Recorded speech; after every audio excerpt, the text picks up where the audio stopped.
Today is January 25th, 2025. I've had an idea. Right now, I am going through a bit of a transition. I wrapped up a big project. When I say big project, something I'd been working on for 3.5 years that I thought was going to continue forever, right? The work that I do, I don't often think of it ending, but just evolving and changing. And I guess it is evolving and changing, but this period is going to be a bit of a longer restart. So, in the effort to kind of figure out what I want to do next as I'm working on, the work that I do, I thought about revisiting or telling stories from my past to maybe figure out what I liked and what I didn't like and what I want to get into next. And the thought of, talking out into the world, talking to no one, talking to everyone seemed a bit daunting. So I thought about making a video series where I'm talking to myself. So, hey Andrea, how's it going? The story I first want to tell or recount, I have my notebook here, maybe I'll write some things down, is when I first went to Uganda and what brought me to Uganda, and let's see where it goes. So I was working full-time in the fashion industry. I started working full-time when I was 19, and by the time I was 21, I kind of realized that I had a lot of money, but I didn't even have time to spend that money. And I felt as though, was this it? I'm just supposed to work as hard as I can, going to school. I had just finished my first degree in pattern making at FIT.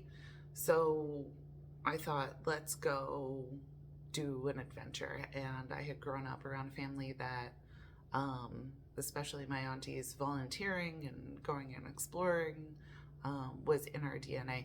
And they had taken me on my first trip to Mexico.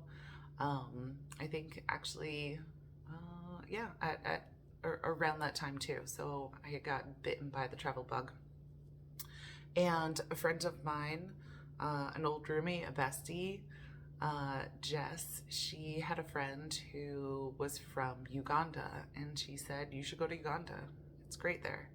So I started to do some research, thinking I was going to go with her. And it ended up not being the case. She pulled out, a little flaky. But I had done research and I found a volunteer organization that was gonna go and work in an orphanage. So after my 21st birthday, I got on a plane and I went to Uganda.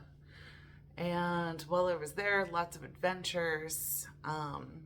But what was interesting was my mom gave me this book, Travels of a T-Shirt in a Global Economy.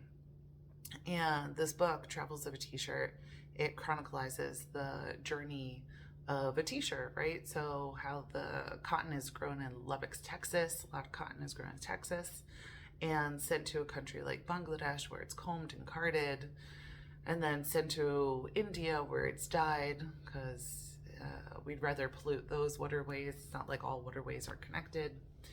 And then it's maybe sent to a country like China where it's cut, and it could send to another country like a Caribbean country to actually be sewn, because wherever an item is sewn, that's its country of origin.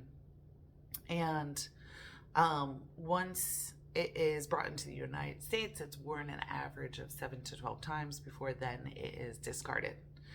And then it's sent to a secondhand store or collected by Goodwill or Salvation Army, and sent to a country like Uganda.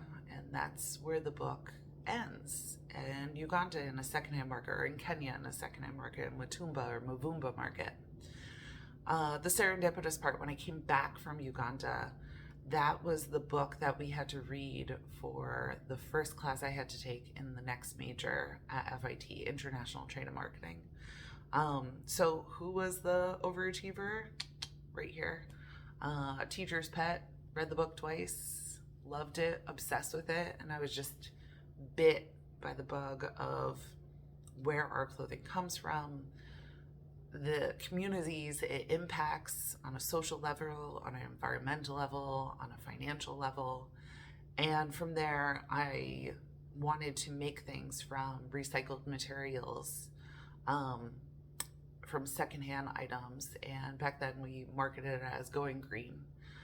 So that's a business that I wanted to create. And that's what I set forth to do. So the next 2 years at FIT, whether it was a logistics class or a marketing class or an import-export class, I focused on what it would be like to bring things from Uganda, from Kenya. Kenya was easier as a seaport. Do a substantial transformation into home goods. I didn't want to deal with clothing with, arms and stretching and things like that. So home goods. And by the time I was done with that degree, I had a full business plan. Around that time, my sister, I convinced her to go to Uganda, and she ended up falling in love for different reasons. But she was working for an organization that needed a program director and a fashion designer. And I said, sign me up. So when I was finished with that degree, we went back to Uganda and lived there for the next 2.5 years. So yeah, that's story number one.